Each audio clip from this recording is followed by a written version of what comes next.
नमस्कार, बिहार मिथिला न्यूज में आपका स्वागत है। मैं हूं मनोज।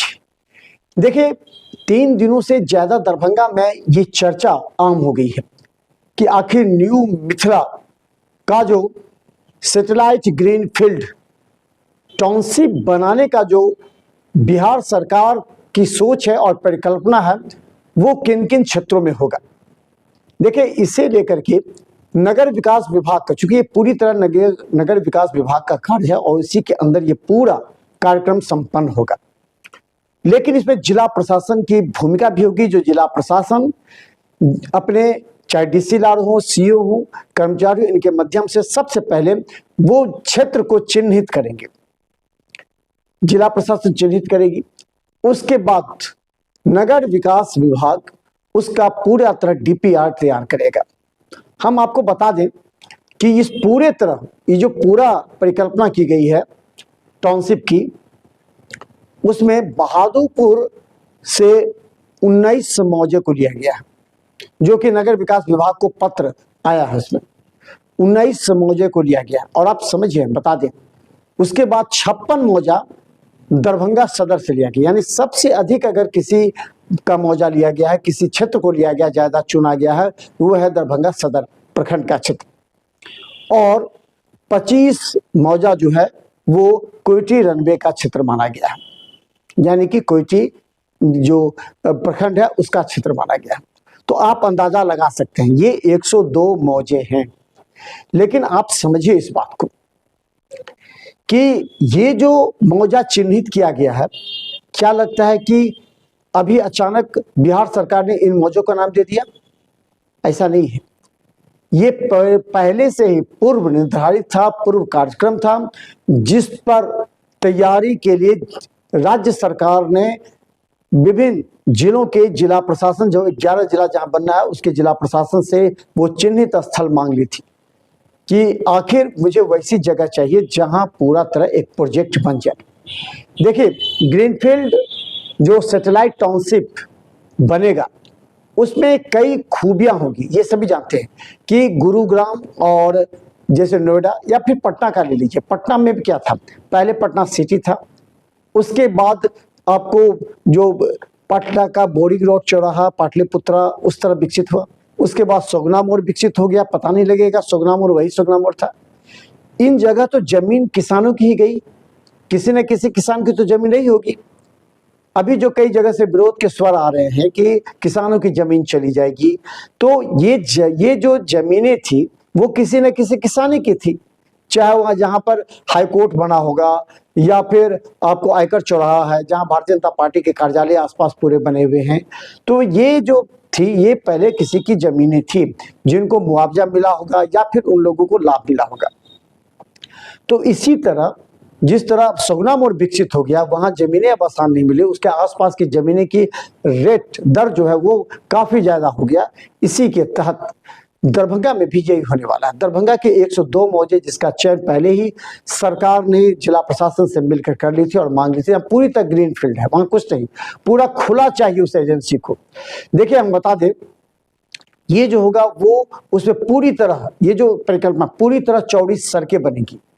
इसके बाद हम आपको बता दें कि बड़े बड़े बिल्डिंग होंगे जिसमें मॉल बन सकते हैं और कई ऐसे हैं जिसमें आपको हॉस्पिटल्स बन सकते हैं, कई विभाग के कार्यालय बन सकते हैं। तो इन लोगों का ये जो तैयारी है वो पहले से ही ये बता दिया गया था कि आखिर ये क्या बनेगा, अपार्टमेंट, मॉल, शॉपिंग कॉम्प्लेक्स। इसके अलावा हम बता दें कि हमारे पास जो लिस्ट संभवतः आई हुई है उसमें हम बता दें मार्केट कॉम्प्लेक्स बड़ा बन सकता है, और इसके अलावा पार्क बनेगा, बच्चों के खेलने के लिए जगह होगी, बड़ा बड़ा जो चिल्ड्रेन पार्क होता है अलग अलग, जैसे आप पटना में देख लीजिए, तो जिस तरह पटना में भी म्यूजियम है, पटना में भी जो पार्क बॉटनिकल गार्डन है, इस तरह के जो पार्केज हैं वो बनेंगे। इसके अलावा बता दें कि बिजली की के साथ सीवरेज, जो कि नाला का बड़ा बड़ा सीवरेज होगा उस पूरे 1600 एकड़ में, जो कि प्रोजेक्ट किया गया। 1600 बड़े बड़े नाले बनेंगे, चौड़ी सड़कें होंगी। और हम बता दें कि इसमें पूरी तरह योजनाबद्ध तरीके से व्यापारिक क्षेत्र को विकसित किया जाएगा। अब आप समझेंगे, कई लोग कह रहे हैं कि जमीनें तो चली जाएगी किसानों की। हाँ, जमीनें चली जाएंगी, लेकिन जमीनें जाने के बाद उन लोगों को जो लाभ होगा उसका भी आप अंदाजा अच्छी तरीके से लगा सकते हैं। देखिए, ये कहा गया कि ये जो जमीनें दी जाएंगी, जो सरकार उन लोगों की जमीन की खरीद बिक्री पर जो रोक लगा दिया ना, उसका एक उद्देश्य है कि आप जमीन बेच नहीं सकते हैं, लेकिन कारोबार आप कर सकते हैं। ये कारोबार किसके साथ करेंगे, समझ लीजिए। ये कारोबार होगी सरकार के साथ या एजेंसी। देखिए, इसमें जो है, ये जो बड़े बड़े टाउनशिप विकसित होते हैं ना, ये बुडको बनाती है, फुडको बनाती है या बियाडा बनाती है। देखिए, हाउसिंग कॉलोनी आपने देखा कि लड़ियासराय में हाउसिंग कॉलोनी जो विकसित हुआ वो क्षेत्र, वो भी तो जमीन किसी किसान की थी, किसी लोगों की थी, उनकी जमीन को लेकर के हाउसिंग कॉलोनी बनाया, लेकिन वो हाउसिंग कॉलोनी का वास्तविक स्वरूप नहीं दे पाई। लेकिन आज भी हाउसिंग कॉलोनी में मकान बने हुए हैं, सड़कें हैं और बड़े बड़े नाले हैं। तो ये जो प्रोजेक्ट है इसी तरह का प्रोजेक्ट है, लेकिन ये पूरी तरह व्यावसायिक होगा, यानी कि इससे किसानों को भी काफी लाभ होगा। सूत्र बताते हैं कि किसानों को इससे जो फायदा पहुंचेगा कि अगर उनके जमीन पर बड़े शॉपिंग कॉम्प्लेक्स बनते हैं, अपार्टमेंट बनते हैं, मॉल बनते हैं, मार्केटिंग कॉम्प्लेक्स बनते हैं, तो उनमें उनको या तो मुआवजा दिया जाएगा या उनकी जो जमीन की लागत है उस हिसाब से उनको परसेंटेज दिया जाएगा। यानी 40%, अगर 1 लाख रुपए का उसका मंथली जो रेंट आएगा उसका, तो उसमें 60,000 एजेंसी रखेगी जिन्होंने टाउनशिप को डेवलप किया, और 40% यानी कि 40,000 रुपये वो किसान उस जिसकी जमीनें गई हुई है उसको वो राशि दी जाएगी मंथली। तो सोचिए, किसानों को भी फायदा होगा। जमीनें तो जानी ही है, क्योंकि जो भी कोई एरिया सरकार लेती है तो उसकी राशि दे करके वो जमीन क्षेत्र को विकसित करती है। देखिए, इसका फायदा क्या होगा। दरभंगा शहर में अब जिग जैग हो चुका है, लोग परेशान हो जाते हैं। घर से गाड़ी लेके निकलते हैं तो कहते हैं कि परेशान हो गए, काफ़ी ज़्यादा सड़कों पर अतिक्रमण है, गाड़ियां नहीं चल पाती हैं। बाजार में अगर जाएंगे तो बाजार में आप सामान नहीं खरीद पाइएगा, इतना ज़्यादा भीड़ है। मोटरसाइकिल से नहीं जा सकते हैं, पैदल सही तरीके से नहीं जा सकते, सड़क पर ठेला लगे रहते हैं, सड़क पर दुकान जो जहाँ उनका दुकान है उसे 2-3 हाथ आगे बढ़ा करके दुकान कर लेते हैं। तो ये जो जिग जैग है, इसको देख के ही कंसेप्ट तैयार किया गया, ताकि जो लोग मेट्रो में रहते हैं और दरभंगा वापस लौटना चाहते हैं, न्यू मिथिला जो कॉन्सेप्ट है उसमें अगर आना चाहते हैं तो उन लोगों के लिए बेहतर है कि वो लोग किराए में भी ले सकते हैं, वो अपने जो उद्योग है उसको विकसित कर सकते हैं। देखिए, इसका अभी जो पहला स्टेज होगा, हम बता दें कि हमने इस संबंध में नगर आयुक्त से बात की।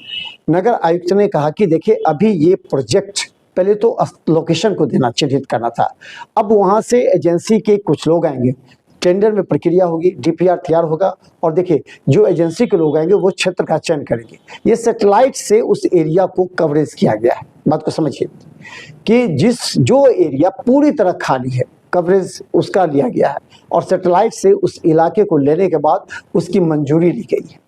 और नगर विकास विभाग चूंकि इसकी मॉनिटरिंग करेगी, पूरी निगरानी करेगी, तो इसके जो नगर आयुक्त हैं राकेश कुमार गुप्ता, उन्होंने कहा कि जब टीम आएगी तो वो उस क्षेत्र में जाकर के वहाँ का लोकेशन तैयार करेगी, रोड मैप तैयार करेगी, और उस रोड मैप के अनुसार जो डीपीआर है वो तैयार होगा। तो देखिए, ये सूचना है कि 25-26 में इसका पूरी तरह क्षेत्र का जो चिन्हित करना है, क्योंकि 100 हम बता दें 1600 एकड़ को वो अडॉप्ट करेगी वो कंपनी, 1600 एकड़, जिसमें हमने बता दिया कि आपको 19 मौजा बहादुरपुर ब्लॉक से होगा, बहादुरपुर से होगा, और 56 मौजा जो है वो दरभंगा सदर से होगा, और 25 मौजा कोयटी रनवे से होगा। और ये जो अगर आप इधर से दिल्ली मोड़ से सीधे आप जाते हैं तो आपको पंजाबी ढाबा से आगे आपको आमस का बड़ा बड़ा पिलर नजर आता है, उस पिलर से सटा हुआ, और दरभंगा एयरपोर्ट, इंटरनेशनल एयरपोर्ट जो बन रहा है उससे सटा हुआ पूरा वो 1600 एकड़ का जमीन होगा, जो कि इधर भी होगा, यानी कि बहादुरपुर साइड में भी होगा, सदर में भी होगा, और वही आगे कोयटी रनवे क्षेत्र में चला जाएगा। तो ये जो कंसेप्ट है वो हम आपको बताएंगे कि आगे कौन कौन सा एरिया किस में होगा, ये हम बता देंगे। लेकिन आपको हम बता दें, ये अभी एजेंसी को चिन्हित किया जाएगा, टेंडर में आएगा बोर्ड में, जब इसका डीपीआर तैयार हो जाएगा, जो एजेंसी आएगी, चाहे वो बुडको हो, चाहे बियाडा हो या हुडको हो, वो डिपेंड करता है कि ये जो टाउन डेवलप करते हैं ना, ये बड़े बड़े कंपनियां करते हैं, तो इन लोगों को दायित्व दिया जाएगा, वो लोग पहले सर्वे करेंगे, उसके बाद सर्वे के बाद वो डीपीआर तैयार करेंगे और उसकी जिनकी जमीन है किसानों की वो थर्ड यानी कि 27 में 26-27 में जिनकी जमीनें होंगी उस जमीन से वो एजेंसी वार्ता करेगी कि आपको, क्योंकि ये जमीन 1 साल तक के खरीद बिक्री पर रोक लगा दी गई है, यानी 2027 तक ये इस जमीन की खरीद बिक्री नहीं हो सकती है। तो ये 25-26 हमने इसलिए कहा था कि 25 में ही इसकी रोड मैप तैयार हुआ था कि कौन सा एरिया ग्रीन फील्ड में सेलेक्ट होगा। कुछ लोगों ने कहा था कि ये एम्स और एक्मी और शोभन के बीच में होगा, लेकिन वहाँ ज़्यादा कंजेस्टेड जगह है इसलिए वहाँ नहीं हो पाया। तो इस टाउनशिप के लिए एक अलग एरिया चाहिए जो पूरी तरह खुला वातावरण हो, वहाँ पूरी तरह खेती हो, तो उस जमीन को लोकेट किया गया। और हम बता दें कि इसका पूरी तरह जो व्यावसायिक होगा, मार्केट कॉम्प्लेक्स जो बनेगा वो पूरी तरह नोएडा की तरह होगा जहां बड़े बड़े बिल्डिंग होगा। देखिए चंडीगढ़ को भी आप अगर गए होंगे तो चंडीगढ़ में कहा जाता है कि वहां आप जमीन की खरीद बिक्री नहीं कर सकते, वहां रोक लगी हुई है, लेकिन वहां बड़े बड़े बिल्डिंग बने हैं, बड़े बड़े अपार्टमेंट्स हैं, शॉपिंग कॉम्प्लेक्स हैं, मार्केटिंग कॉम्प्लेक्स हैं, अलग अलग वो शेड्यूल्ड में है, वहाँ हर सेक्टर में अलग अलग बटा गया। इसी तरह ये 1600 एकड़ न्यू मिथिला जो है इसको अलग अलग सेक्टर में बांटा जाएगा और ये निश्चित तौर पर एक नए आइडियाज को डेवलप करेगा। तो हम बता दें कि इसके अगले एपिसोड में हम आपको दिखाएंगे कि बहादुरपुर प्रखंड का कौन कौन मौजा होगा। इसकी पूरी एक लिस्ट राज्य सरकार ने जिला प्रशासन और रजिस्ट्री कार्यालय के अलावा नगर विकास विभाग के द्वारा जो नगर आयुक्त है उनको भेजा गया है ताकि उसको चिन्हित कर ले। चूंकि ये नगर का क्षेत्र का नहीं है मामला, लेकिन नगर विकास इसको विकसित करेगी एक नगर के रूप में, एक शहरी क्षेत्र के रूप में, इसीलिए नगर विकास विभाग इसको मॉनिटरिंग कर रही है और इस मॉनिटरिंग का नतीजा आपको 26-27 में मिलेगा। देखिए इसमें किस किस की भूमिका काफ़ी अहम होगी। इसमें सबसे पहले नगर आयुक्त राकेश कुमार गुप्ता की भूमिका काफ़ी महत्वपूर्ण है। वो हर क्षण इस टेक्नोलॉजी पर, इस जो नया डीपीआर को तैयार करने में, एजेंसी जो आएगी उससे बात करने में, क्योंकि उनसे पूरे लिस्ट मांगा गया उस क्षेत्र को और ये इसके में पूरी तरह लगे हुए हैं। वही दूसरी तरफ बता दें कि रजिस्ट्रार की भी भूमिका काफ़ी अहम है, क्योंकि रजिस्ट्रार को भी उस क्षेत्र की जमीन के रजिस्ट्री पर प्रतिबंध लग गया है, लेकिन कोई दूसरा मौजा बताकर रजिस्ट्री न करवा ले, इस पर रजिस्ट्रार को भी पैनी निगाहें रखनी पड़ेगी, वरना मामला फंस सकता है। इसलिए लोगों को भी चाहिए कि उस क्षेत्र में अगर आप रजिस्ट्री कराने जा रहे हैं तो अभी रुक जाइए, वरना आप फंस सकते हैं। तो देखिए बिहार मिथिला न्यूज़ में यूट्यूब पर सब्सक्राइब कीजिए, जिसमें केवल 10 पर लाखों लोग भी देख रहे हैं, लेकिन हम आपको लगातार अगले एपिसोड में दिखाएंगे कि बहादुरपुर का कौन कौन सा मौजा आएगा और दरभंगा और कोयटी रनवे का।